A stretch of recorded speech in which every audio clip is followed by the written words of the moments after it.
अस्सलामुअलैकुम, क्या हाल चाल हैं आप सबके। मैं उम्मीद करती हूँ बिल्कुल ठीक ठाक होंगे, आप सब खैरियत के साथ होंगे। अल्हम्दुलिल्लाह, अल्लाह का शुक्र है, हम भी बिल्कुल खैरियत से हैं। तो जी आज के एक नए दिन का, एक नए व्लॉग का आगाज़ करते हैं भाग दौड़ के साथ। आज आप सारा दिन देखेंगे मेरी रूटीन कितनी टफ़ रहेगी, कितनी भाग दौड़ रहेगी। हालांकि मैं एक वर्किंग मदर नहीं हूँ, मैं एक स्टे एट होम मॉम हूँ, लेकिन फिर भी ना, बस आप यकीन करें कि सुबह कब होती है और रात कब हो जाती है, सारा दिन कहाँ भाग जाता है पता ही नहीं चलता। तो बस सुबह मैंने ना, ये थोड़ा सा मेरे पास पड़ा था मटन, तो मैंने ये ऊपर रख दिया। मैंने कहा चलो जितनी देर मैं दिन के और काम निपटाऊंगी ना, तो ये मटन मेरा ना गल जाएगा। मैंने इसको ऊपर रख दिया, बहुत बेसिक से मसाले डाल के, जैसे टमाटर और अदरक लहसुन और ये लाल मिर्च, नमक, सूखा धनिया वगैरह ना। क्योंकि आज मेरा इरादा था करेले गोश्त बनाने का। मेरे पास करेले पड़े हुए थे, आपको याद होगा मैंने आपको दिखाया था, मैं सब्ज़ी मंडी से करेले लेके आई थी। तो बस वही मैंने बनाने थे। बस फिर मैंने इसको सारे मसाले डाल के ना इसका ढक्कन ढक दिया था। मैंने सोचा जितनी देर ये गोश्त गलेगा ना, मैं अपने बाकी काम निपटा लूँ। मैंने जो बर्तन थे वो डिश वॉशर में लगा दिए, शेल्फ्स वगैरह किचन की सब साफ़ कर दिए कि बस अपने दोबारा किचन में हूँ तो सब कुछ साफ़ सुथरा मिले मुझे। फिर मेरी एक दो जगह पे अपॉइंटमेंट थी, वो भी बल्कि कैंसिल हो गई, मेरा वो भी काम नहीं हो सका।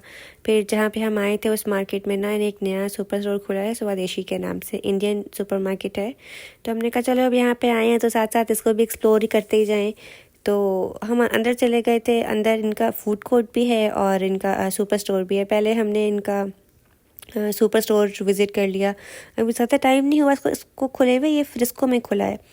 तो यहाँ पे काफ़ी मतलब वही जो हमारी बेसिक ग्रॉसरी की चीज़ें होती हैं ना, देसी ग्रॉसरी की, सारे मसाले और इंडियन पापड़ वगैरह ये सब चीज़ें, सब कुछ था। इंडियन मसाले भी थे और पाकिस्तानी वैरायटी भी काफ़ी थी। एक सेक्शन में पूरा ये इंडियन मसाले थे और मैं जब दूसरे सेक्शन में गई तो वहाँ पे काफ़ी सारे मुझे ना पाकिस्तानी वैरायटी भी काफ़ी मिली।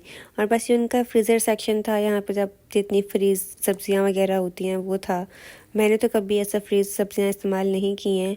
और यहाँ पे ये गोश्त का सेक्शन था, हलाल गोश्त था। हम देख रहे थे, हमने कहा चलो हमारे घर के करीब एक अरबी स्टोर है, मैं ज़्यादातर गोश्त वहाँ से लेती हूँ, फ्रेश कट वहाँ से मिल जाता है ना।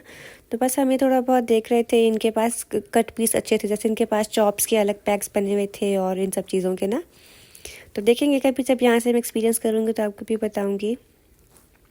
बहरहाल यहाँ से फिर हम चले गए थे अगले स्टोर में, कह रही हूँ अगले सेक्शन में। यहाँ पे देखें काफ़ी सारे पाकिस्तानी मसाले वगैरह लगे हैं ना, शान के, तूबा के, और ये नेशनल हो गया हमारा, यहाँ इनके काफ़ी मसाले लगे हुए थे। और जब हमने कहा चलो इनका फूड कोर्ट वगैरह एक्सप्लोर करते हैं, हमारा जहन था कि हम खाएंगे समोसे। तो हमने देखा बहुत सारी चीज़ें थी यहाँ, बहुत सारी चीज़ों का तो हमें नाम भी नहीं पता था, क्योंकि मुझे नहीं पता, शायद ये साउथ इंडियन है या क्या मेन्यू है मुझे नहीं मालूम। इनके यहाँ ये सब जो चीज़ें यहाँ लगी हुई है ये भी थी, और थाली भी थी ना, उसमें पनीर बटर और दो चार चीज़ें ऐसी भी थी। तो पहले हमने सोचा कुछ ट्राई करें, फिर हमने सोचा यार घर पे खाना तो अभी बना नहीं है, और उसके बाद हमने एक दो जगह और भी जाना था। तो हमने कहा यार समोसे लें और उससे पेट भी ना भरे तो फिर क्या फ़ायदा। हम यहाँ खड़े यही डिसाइड कर रहे थे कि हम पिज़्ज़ा ही ले लेते हैं ना, चलो हमारा भी पेट भर जाएगा, बच्चों का भी पेट भर जाएगा, और इजी पीजी वाला हिसाब है, ज़्यादा कोई उसके लिए भाग दौड़ भी नहीं करना पड़ेगी। तो पर मेरी छोटी बेटी कह रही थी कि मैंने समोसे ही खाने हैं मम्मा, मैं यहाँ पे आ गई हूँ तो मैं समोसे खा के ही जाऊँगी। तो बस हम देख रहे थे कुछ काफ़ी ज़्यादा उनके पास समोसों में भी थी वैरायटी, अनियन समोसा और आलू समोसा ऐसा कुछ ना। और ये इनके पास कुछ सामान मतलब चीज़ें पैक पड़ी हुई थी। अच्छा ये मुझे नहीं पता ये क्या है, दिल पसंद थी, मैंने पहली दफ़ा देखा है। आपको किसी को पता हो तो मुझे कमेंट करके लाजमी बताइएगा, ये मैंने पहली दफ़ा देखा है। और ये तो हमारी बचपन की पहचान है पाउंड केक, मैंने तो बहुत खाए हैं ये केक्स बचपन में। बहरहाल फिर हम चले गए थे जी पिज़्ज़ा लेने। मैंने पिज़्ज़ा तो रास्ते में से ही ऑर्डर कर दिया था, लेकिन बस 10 मिनट का ही रहता था, मैं पहुंची तो, लेकिन फिर भी हमारे ना पिज़्ज़ा में थोड़ा सा टाइम था। मैंने अपने हस्बैंड को कहा था कि भाई सारा के पास आप ही बैठे हैं गाड़ी में, मैं ही जाके ले आती हूँ, तो वरना सारा ने तो हर जगह साथ साथ जाना होता है। मैंने उसको यहाँ पे नहीं लाई थी क्योंकि यहाँ पे ना एक वो गेमिंग मशीन है, और वो बच्चे जहाँ पे देख लेना तो बस आप समझ सकते हैं जो बच्चे वाले हैं कि बच्चे तो फिर जान ही नहीं छोड़ते ना। मैंने कहा नहीं भाई तुम्हें मैंने साथ लेके नहीं जाना। बस मेरा ऑर्डर आ गया था, इसको लेके हम घर चले गए। नहीं बल्कि हम इसको लेके घर नहीं गए, इसको लेके हम गए थे फ़ातिमा को पिक करने। फ़ातिमा के स्कूल से पिक करने का टाइम हो गया था। आप देखिए इतना हसल पसल वाला टाइम था ना कि हमें सही से मतलब मैंने ये पिज़्ज़ा ले लिया था। इसके बाद हम फ़ातिमा को पिक किया। फ़ातिमा को पिक करने के बाद हमने जाना था, फ़ातिमा की अपॉइंटमेंट थी, मैंने उसकी लैब से कुछ अपॉइंटमेंट ली हुई थी, उसके टेस्ट होने थे कुछ ना, तो मैंने वहाँ जाना था। तो हमें मुश्किल सही ना, पहले तो हमारा इरादा था कि हम स्कूल से पिक करके ना, जो मेरी दोस्त की बेटी है उनको भी हम साथ पिक करते हैं, तो वो उनको हम घर छोड़ के ना तो हम डायरेक्ट चले जाएंगे लैब।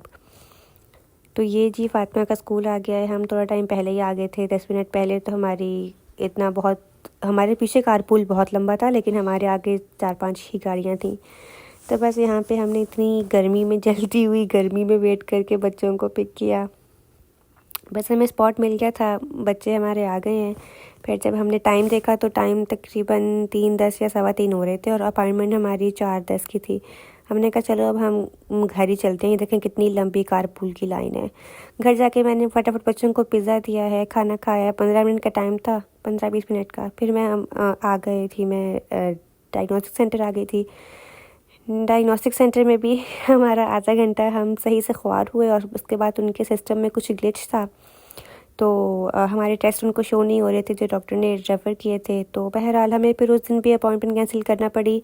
अब मैंने फ्राइडे की ली है, तो देखते हैं इंशाल्लाह तब क्या काम होगा। फिर जब मैंने स्कूल आके ना फ़ातिमा का बैग चेक किया, मैंने कहा चलो इसके बैग से ना मैं लंच बॉक्स वगैरह निकाल के डिश वॉशर में लगा दूं, ताकि मेरा वो काम भी ख़त्म हो। सुबह से मैंने बर्तन लगाए हुए थे, पर अभी तक मैंने डिश वॉशर ऑन नहीं किया था। तो ये उसका होमवर्क, 3-4 फाइल्स उसके बैग से निकली, और ये मेरा ख्याल मंडे का होमवर्क आया हुआ था। वो सारे होमवर्क मेरा ख्याल बाद में लेट लेके आई हैं। तो मैं उनके होमवर्क्स वगैरह चेक कर रही थी। कुछ मैथ्स के थे, कुछ रीडिंग के थे। और फर्स्ट ग्रेड में इतना ज़्यादा होमवर्क नहीं आता था फ़ातिमा का। फ़ातिमा में उनके वीकली एक आता था फ़ोल्डर, और उसमें भी 1 या 2 वर्कशीट्स होती थी, उससे ज़्यादा नहीं।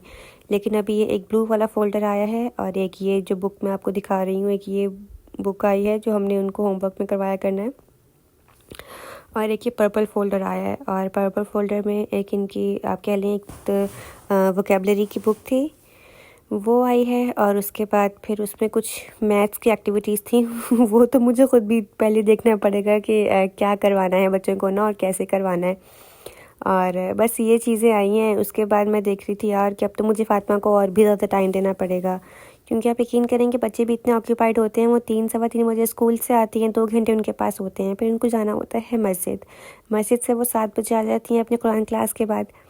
और फिर आप देखें सुबह 6 बजे का बच्चा उठा हुआ है ना, तो वो 7 बजे बच्चे बिल्कुल टुन हो रहे होते हैं ना, बस वो बिस्तर पे गिरने वाली बात होती है बच्चों की।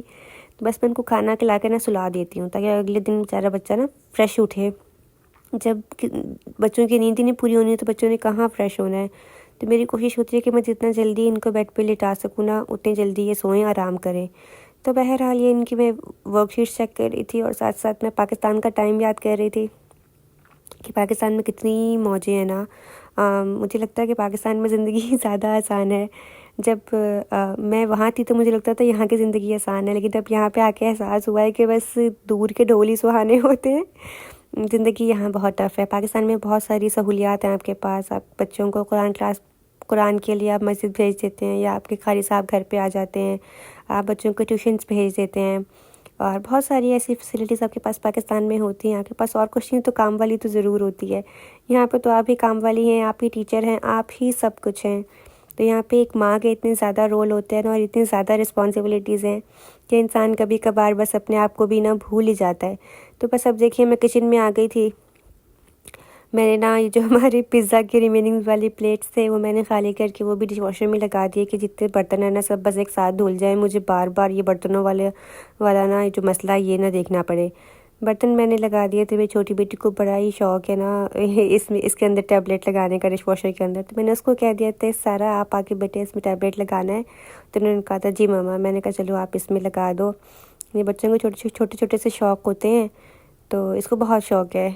उसने अपनी मर्ज़ी से सुकून से उसमें टैबलेट लगाया, और ये देखें बस ये उसने बंद कर दिया। बहुत खुश हुई थी कि मम्मा थैंक यू, आपने मेरी हेल्प ली, मैंने आपकी हेल्प की।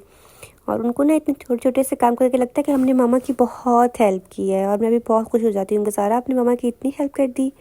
बस फिर डिश वॉशर बटन लगा के ये करेलों को मैंने सुबह से ना नमक लगा के रखा हुआ था। इसको मैं धो के ना इसको मैं रख दूँगी फ्राई करने। ये मेरा गोश्त भी एक साइड पे भुन रहा था। आटा मैंने साथ साथ गूँध लिया था क्योंकि मेरी असर की होने वाली थी नमाज कज़ा। मैंने कहा नहीं, मैं फटाफट असर पढ़ लूँ क्योंकि फिर इसके बाद फ़ातिमा को ना मस्जिद भी लेके जाना था।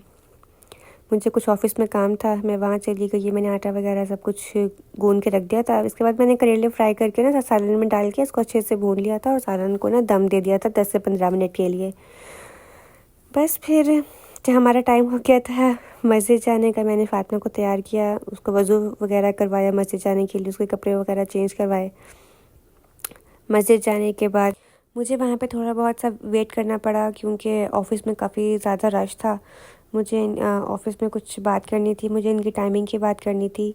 तो मस्जिद में ना आजकल सिक्योरिटी का बहुत मसला बना हुआ है, वो मैं आपके साथ अगले व्लॉग में डिस्कस करूँगी। बहुत ज़्यादा सिक्योरिटी हाई अलर्ट थी। देखिए, आप देख रहे हैं कि कितने सारे गार्ड्स घूम फिर रहे हैं यहाँ पे DFW एरिया में तमाम मस्जिदों को थ्रेट्स मिल रहे हैं।